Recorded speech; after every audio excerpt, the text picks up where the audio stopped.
नगर पालिका भवानीखेड़ा में चुनाव को लेकर बीजेपी सतर्क है और बीजेपी के लिए कोई भी चुनाव छोटा या बड़ा नहीं होता, उनके लिए चुनाव मायने रखता है, जीत मायने रखती है।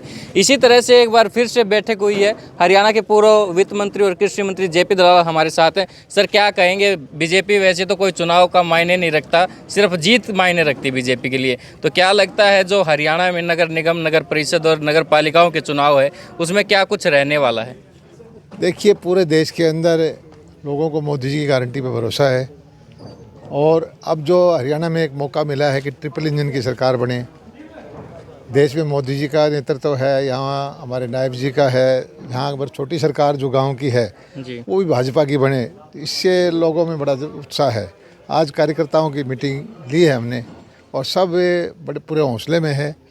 पीछे भी विधानसभा के चुनाव में बड़े भारी बहुमत से यहाँ इस कस्बे में भारतीय जनता पार्टी जीती थी और अभी भी यहाँ जो भारतीय जनता पार्टी का जो कमल का निशान लेके आए हैं हमारे कैंडिडेट, वो जीतेंगे। क्या लगता है सर, केंद्र में भी बीजेपी की सरकार है, प्रदेश में भी है, यहाँ भवानीखेड़ा में क्या खिल पाएगा कमल? सुंदरत्री यहाँ पर जीत पाएंगे? निश्चित तौर पर ये पूरे देश में ये माहौल है और अब तो मैं समझता हूँ कि जो भारतीय संस्कृति का, भारतीय नेतृत्व का डंका दुनिया के अंदर बज रहा है और पहली बार ऐसा लगता है कि देश एक होकर के प्रगति के रास्ते पे चलने को तैयार है और जगह जगह बड़े बड़े प्रोजेक्ट चल रहे हैं, हाईवे बन रहे हैं। भवानीखेड़ा के अंदर भी बड़ा भारी हाईवे निकल रहा है और ये विकास क्यों हो रहा है? क्योंकि एक स्पष्ट बहुमत की सरकार केंद्र में तीसरी बार बनी, प्रदेश में तीसरी बार हरियाणा में बनी और इसी तरह से अच्छे लोग जो शहर के हैं चुन करके आएंगे, जिनका तालमेल प्रदेश सरकार से रहेगा, तो जल्द ज़्यादा विकास होगा। भवानीखेड़ा का विकास अभी अधर में लटका हुआ है। जहाँ पर भी देखते हैं सड़कें टूटी हुई हैं, ग्रीन बेल्ट है वो टूटे हुए हैं और पानी की समस्या है। इन समस्याओं से कैसे निजात दिया जाएगा, क्योंकि विधायक भी आपके हैं? देखिए, ये जो साल था पिछला, इसमें ज़्यादातर टाइम आचार संहिता लगी रही। पहले लोकसभा के चुनाव थे, फिर विधानसभा के चुनाव थे, अब ये कमेटी के चुनाव आ गए और जो काम करने में आचार संहिता लग जाती है तो रुकावट आई है।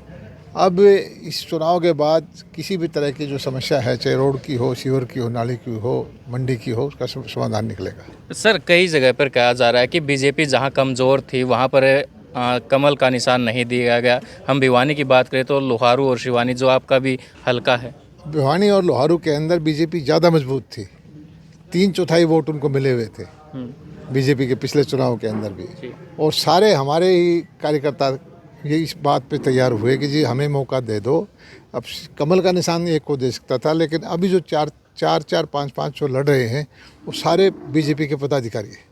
मंडी में पहुंचे हैं सर, मंडी में किसी प्रकार की कोई दिक्कत परेशानी व्यापारियों ने बताई हो, किसानों ने बताई? बोलना ठीक नहीं है, लेकिन ये चुनाव की आचार संहिता के बाद मंडी के जो काम हैं वो सभी होंगे। जी, धन्यवाद सर। भवानीखेड़ा में चुनाव को लेकर बीजेपी जिस प्रकार से यहाँ पर तेजी पकड़ी हुई है और सुंदरत्री के पक्ष में हरियाणा के पूर्व वित्त मंत्री, कृषि मंत्री जेपी दलाल यहाँ पर पहुँचे थे। कार्यकर्ताओं की बैठक ली, उन्हें गुण मंत्र दिए गए कि किस प्रकार से चुनाव लड़ना है, किस प्रकार से वोट मांगने।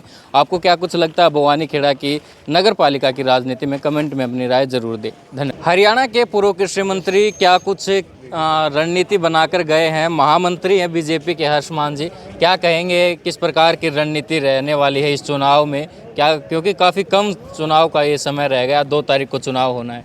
देखिए, आज भवानीखेड़ा में हमारे आदरणीय पूर्व मंत्री जेपी दलाल जी, जो नगर पालिका भवानीखेड़ा के पार्टी के नाते से इंचार्ज हैं, हम सब कार्यकर्ताओं की यहाँ बैठक लेने के लिए आए थे और हमने चुनाव को और ज़ोर शोर तरीके से कैसे चलाया जाए, इस बात पर आदरणीय दलाल साहब ने हम कार्यकर्ताओं की ड्यूटी लगाई है। हम आज से ही, वैसे तो हमारा चुनाव अभियान बड़ा ज़ोर शोर से चल रहा है, बाकी हम हर वार्ड में हमारे 8 10 कार्यकर्ताओं की टोलियां निकालेंगे। वार्ड इंचार्ज हमने लगा दिए हैं, हमारे बूथ अध्यक्ष हैं, हमारी महिलाओं की टोलियां जो है ना गली गली में चुनाव प्रचार कर रही हैं, घर घर जा कर के वोट की अपील कर रही हैं। भाई सुंदरत्री जो हमारे चेयरमैन के यहाँ प्रत्याशी हैं, अच्छे प्रकार से उनको अच्छे वोटों के साथ जीत मिलेगी और हम सब कार्यकर्ता आज से उस चुनाव अभियान में और ज़्यादा तेज़ी ला करके और इस चुनाव को एक तरफा माहौल करके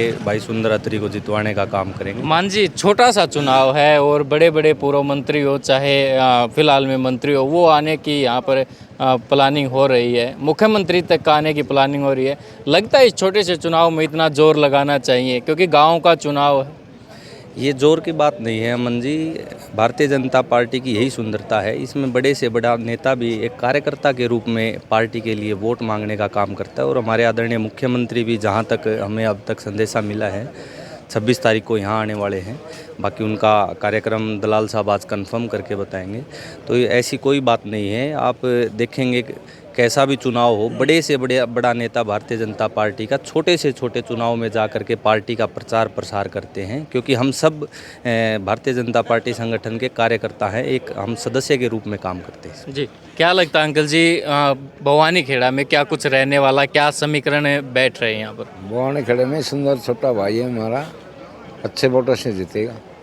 जातीय प्रभाव डाल रही है भवानी खेड़ा, क्योंकि अलग अलग जातों के मायने होते हैं और इस चुनाव में जो गांव का चुनाव है थोड़े वाइज भी होते हैं, तो किस प्रकार की रणनीति रहने वाली है? एमसी मत जातिवाद है, उन मत पड़ेगा जी सुंदरत्री के लिए नहीं पड़ेगा। मेरा वार्ड नंबर 1 है, 2 एमसी राम मैन पालको से 1050 वोट है, उसमें से 800 पोल होंगे, 600 सुंदर भाई के जी दावा करता हूँ मैं जी। मेरे वार्ड। तो ये भवानी खेड़ा की एक कहें तो मीटिंग थी बीजेपी की, और यहाँ पर तैयारियों को लेकर और किस प्रकार से इस चुनाव में बढ़ चढ़कर हिस्सा लेना है, कैसे लोगों से वोट मांगने हैं, किस प्रकार से मनाने हैं, ये तमाम बातें इस मीटिंग में हुई है।